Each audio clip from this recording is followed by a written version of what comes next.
Hi, Tony here, your guide through the world of fiber internet construction, brought to you by Nuvera.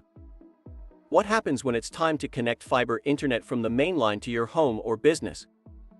Keep watching for the full process. Before we even start digging, we reach out to you, whether you're an existing customer or soon to be. Expect to see information about construction activities through mailers, press releases, or even door hangers directly at your home. Once mainline boring is complete in your area, it's time to bring lightning-fast fiber right into your home or business. When it's your turn to connect to fiber, one of our friendly team members will reach out to schedule a convenient time for you.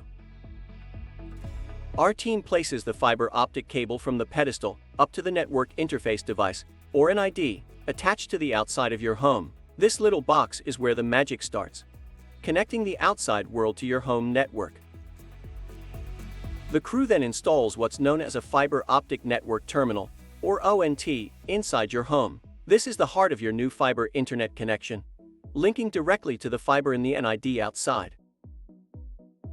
Ready to leap into the future with us? Head over to nuvera.net/construction to learn more about our fiber internet construction process and how to sign up today.